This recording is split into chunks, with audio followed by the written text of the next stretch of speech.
생활 속 법률 히어로 이승우 변호사의 사건 파일.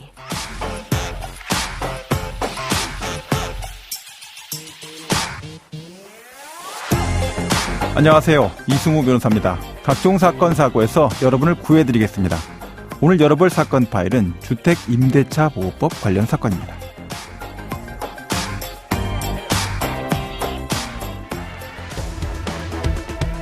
임대차의 경우 8월부터 계약 갱신 요구권 사용 계약이 순차 만료됨에 따라 단기 불안 우려가 일부 있었으나 정책 효과 등에 힘입어 안정 기조를 이어가고 있습니다.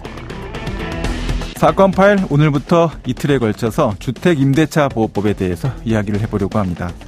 주택가격이 가파르게 상승하는 경우에 이로 인해서 무주택 도시민의 주거 불안정성은 사회 경제 전반에 안정을 뒤흔들 수가 있습니다. 주택임대차보호법과 임차인의 계약갱신 요구권의 의미에 대해서 그리고 또 그 효력은 어떤 것인지 김성호 변호사님 모시고 알아보도록 하겠습니다. 안녕하세요, 변호사님. 안녕하세요. 법률사무소 자산 김성호 변호사입니다. 네. 자, 오늘 변호사님께서 이제 주택임대차보호법 중에서 계약갱신 요구권에 대한 걸 자세히 설명해 주실 건데요. 그에 앞서서 먼저 주택을 빌려주는 임대인이 꼭 연락을 취해야 하는 계약갱신과 관련된 시간적인 적용 범위가 있다. 자, 이렇게 하는데 어떤 내용입니까? 주택임대차보호법 제6조에서는 임대차 기간이 끝나기 6개월 전부터 2개월 전까지 기간에 네네. 임대인이 임차인에게 갱신 거절을 하거나 계약 조건을 변경하지 않으면 갱신하지 아니한다는 뜻의 통지를 하지 아니한 경우에는 네네. 그 기간이 끝난 때에 전 임대차와 동일한 조건으로 다시 임대차한 것으로 본다고 규정하고 있습니다. 이게 볼 때마다 사실 저도 머리가 아픈데 갱신 거절을 하거나 아니면 계약 조건 변경을 해야 되고 그게 이제 6개월 전부터 2개월까지의 사이에 꼭 해야 된다. 이런 의미죠? 예, 맞습니다. 네네. 쉽게 말씀드려서 임대인이 연락을 취하지 않은 경우에는 기존의 임대차 계약의 임대료와 임대기간이 동일하게 이어지는 효과가 발생되는데요. 네네. 이때 계약이 자동적으로 갱신되는 것을 가리켜서 이른바 묵시적 갱신이라고 합니다. 네. 묵시적 갱신은 많이 들어보셨죠? 네네. 묵시적 갱신은 이제 저희가 많이 이제 경험하는 경우도 있는 것 같은데 결국은 계약 조건도 변경되지 않았고 갱신 거절도 되지 않은 상태로 그대로 2년간 임대차 계약이 다시 추가된다. 이렇게 볼 수 있겠죠? 예, 맞습니다. 네. 자, 그러면 계약갱신 요구권은 어떤 겁니까? 앞서 말씀드린 묵시적 갱신이 되면 계약갱신 요구권을 사용하지 않더라도 임차인은 그대로 거주가 가능한데요. 네네. 앞서 말씀드린 계약갱신과 관련하여 임차인은 정해진 기간 내에 임대인에게 계약갱신을 요구할 경우에는 거절하지 못하도록 되어 있습니다. 네네. 그런데 이 계약갱신 요구권이라 함은 1회에 한해서 행사할 수 있고 예. 갱신되는 임대차 기간은 2년으로 간주된다는 규정이 있어요. 만약 임대인이나 임차인이 아까 말씀드렸던 계약갱신 기간 동안 아무런 말이 없다면 묵시적 갱신으로 연장돼서 임차인은 계약갱신 요건을 행사할 필요가 없습니다. 네네. 그래서 임차인이 묵시적 갱신으로 2년 동안 더 거주하다가 예. 그 이후에 계약갱신 요건을 행사하면 2년을 더 추가적으로 거주하게 되는 효과가 발생됩니다. 그러니까 6년까지 살 수 있다 이런 얘기가 예, 되는 거죠? 가능합니다. 네.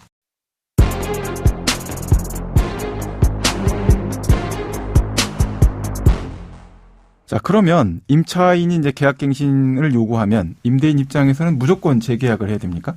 그렇지 않습니다. 임대인에게도 임차인의 계약갱신 요구에 대해 거절할 수 있는 제도적 장치가 있습니다. 네. 가장 주요한 것은 예. 2개월 차임 연체, 예. 상당한 보상을 제공하거나 임대인의 실거주가 예. 대표적인 케이스라고 볼 수 있습니다. 대표적인 것들이 이제 세 가지 정도다. 그 중에서 이제 2기의 임차인 연체라는 건 2달치 못 받았으면은 임차 관계 종료할 수 있다. 이런 의미입니까? 맞습니다. 네네. 보통 월세를 2개월 이상 연체한 것을 의미하는데요. 연속해서 2개월치의 차임을 연체한 경우는 물론이고 예.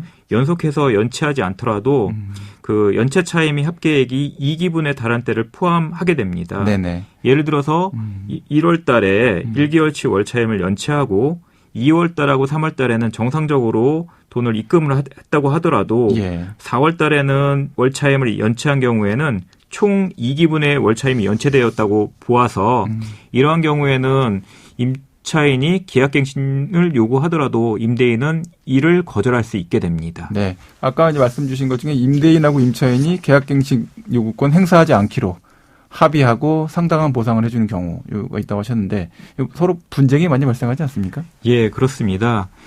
서로 그 상당한 보상을 제공해서 합의가 된 경우에는 예. 임차인은 계약갱신 요구를 하지 않고 퇴거를 하게 되는데요. 네네. 이른바 퇴거 위로금이라고 합니다. 퇴거 위로금이라는 표현을 쓰는군요. 예. 네네. 통상적으로 이사비 및 중개보수 정도의 금액이라면 서로 부담 없이 협의가 가능할 거라고 생각되는데 네. 간혹 임차인이 수천만 원 상당의 금액을 위로금조로 보상을 요구해서 이로 인해서 분쟁이 심화되는 경우가 종종 있습니다. 네. 마지막에 이제 실거주라는 목적, 이게 좀 약간 예외적인 상황이고 새로운 것 같은데요. 임대인이 해당 주택에 들어와서 실제 거주한다라고 하면 계약갱신 요구권을 사용할 수 없다. 이런 내용이죠? 예, 맞습니다. 임대인이 목적주택에 실제 거주하는 경우에는 네. 임차인이 계약갱신 요구를 할 수 없는데 예. 임대인뿐만 아니라 임대인의 직계존비속이 목적주택에 실제 거주하는 경우에도 동일하게 적용됩니다. 나를 중심으로 예. 아버지, 어머니, 할머니, 할아버지, 예. 외할아버지, 외할머니는 직계존속이고 네네. 나를 중심으로 자녀, 손주, 외손주는 직계비속이라고 볼 수 있어요. 예. 그럼 아까 말씀드린 대로 배우자는 직계존비속 중 어디에 해당될까요? 해당 안 될 것 같은데요. 아쉽게도 배우자는 우리나라의 친족 상속법 체계에 따라서 직계존비속 어디에도 해당되지 않습니다. 예. 그러므로 배우자 또는 배우자의 직계존속, 그 계약갱신을 실거주로 인해서 거부할 수 없다는 것이 법문헌상 해석입니다. 네. 그러면 오늘 사건에 담긴 법적 포인트를 한 줄로 정리하고 실제 법적 대응과 자문 이어가 보도록 하겠습니다.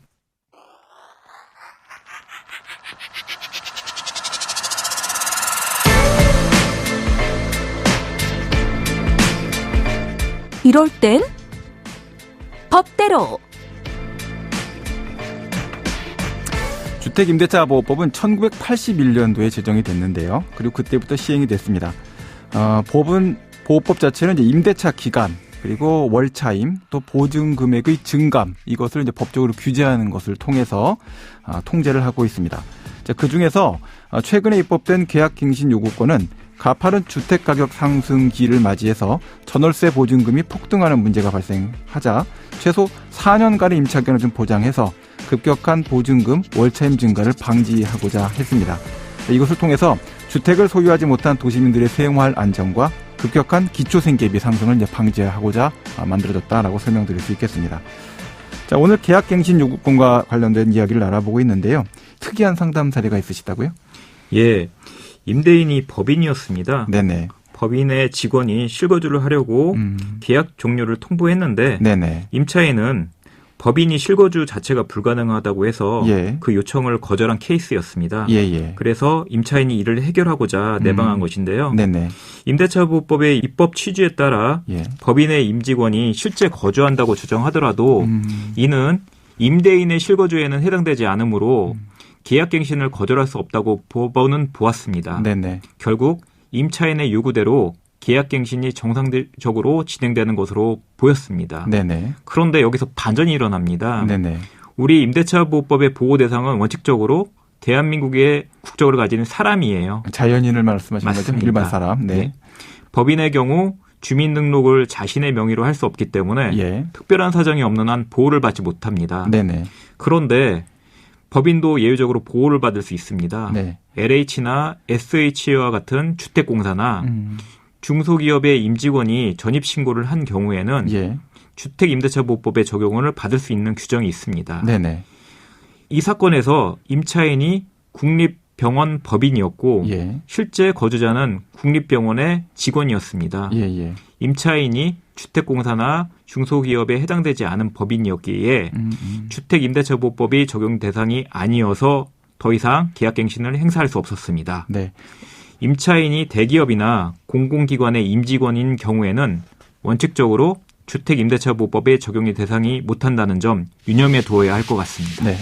지금까지 김성호 변호사와 함께했습니다. 오늘 말씀 고맙습니다. 감사합니다. 생활 속 법률 히어로 이승우 변호사였습니다. 내일도 사건에서 여러분들을 구해드릴 사건 파일 함께 열겠습니다.